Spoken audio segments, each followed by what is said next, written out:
بسم اللہ الرحمن الرحیم۔ تو آج ہم بات کریں گے 9th کلاس کی پیرنگ اسکیمس 2026 کا جو نیو سلیبس ہے اس سے ریلیٹڈ۔ تو ہم سب سے پہلے بات کرتے ہیں اردو کے سبجیکٹ کی پیرنگ اسکیم کے بارے میں۔ تو یہ پیرنگ اسکیم اسمارٹ سلیبس کو سامنے رکھتے ہوئے میں نے بنائی ہے۔ تو چلتے ہیں پیرنگ اسکیم کی طرف۔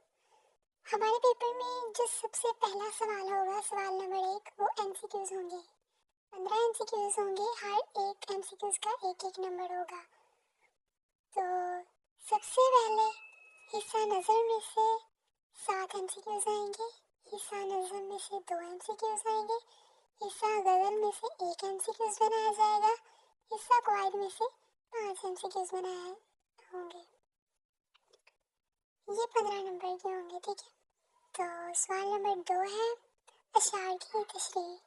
حصہ نظم میں سے کوئی سے 4 نظموں کا ایک شعر دیا جائے گا، جن میں سے آپ نے 3 کرنے ہوں گے۔ حصہ غزل میں سے کوئی سے 3 غزلوں کا ایک شعر دیا جائے گا، جن میں سے آپ نے 2 کرنے ہوں گے، اور یہ 10 نمبر کا سوال ہوگا۔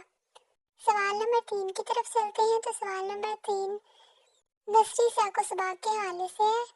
اس میں پہلے 4 سباق میں سے کوئی ایک پیراگراف اٹھایا جائے گا، اور باقی 3 اسباق میں سے کوئی ایک پیراگراف تشریح کے لیے دیا جائے گا۔ اس میں وہ اسباق کو دوسرا، تیسرا، چوتھا شامل کیا ہے جو اسمارٹ سلیبس سے کٹ گئے ہیں اور ان کے آگے ہیں، ٹھیک ہے۔ دونوں میں سے ایک کرنا ہوگا آپ نے پیراگراف میں سے۔ اس میں مصنف کے نام کا 1 نمبر ہوگا، خط کشیدہ الفاظ کے معنی کے 3 نمبر ہوں گے، سبق نمبر 1، سبق کا نام کا 1 نمبر ہوگا، اور تشریح کے 5 نمبر ہوں گے، اور کل ملا کر یہ سوال 10 نمبر کا ہے۔ سوال نمبر 4 میں ہمیں سوالات کے مختصر جوابات دینے ہیں۔ ان میں ہمارے پاس 8 سوالات ہوں گے، جن میں سے 5 کرنے ہوں گے۔ حصہ نثر میں سے 4 سوالات ہوں گے، حصہ نظم میں سے 2 سوالات ہوں گے، حصہ غزل میں سے 2 سوالات ہوں گے، اور آپ نے 5 کرنے ہیں، اور یہ 10 نمبر کا سوال ہے۔ اگلا سوال ہے سوال نمبر 5۔ اس میں سبق کا خلاصہ ہے۔ نثر اسباق میں سے پہلے 4 اسباق میں سے کوئی ایک سبق منتخب کیا جائے گا، اور باقی 3 میں سے کوئی ایک ہوگا۔ دونوں میں سے ایک کرنا ضروری ہے، ٹھیک ہے، اور یہ 5 نمبر کا سوال ہے۔ سوال نمبر 6۔ اس میں مرکزی خیال نظموں کا دیا جائے گا یا خلاصہ۔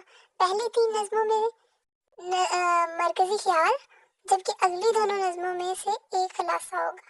دونوں میں سے آپ نے کوئی ایک کرنا ہوگا، اور یہ سوال 5 نمبر کا ہے۔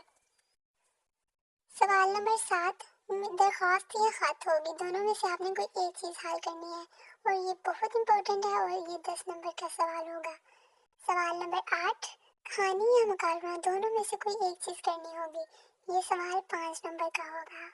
اور سوال نمبر 9 8 میں سے 5 اجزاء کی درستی تکمیل کرنی ہوگی، ٹھیک ہے، جملوں کو درست کر کے لکھنا ہوگا، اور یہ 5 نمبر کا سوال ہے۔ 8 دیے جائیں گے، ان میں سے آپ نے 5 کرنے ہیں۔ ملتے ہیں کسی اگلی ویڈیو میں۔ اگر آپ کو ویڈیو پسند آئی ہو تو ضرور لائک، شیئر اینڈ سبسکرائب کریں۔ تب تک کے لیے اللہ حافظ۔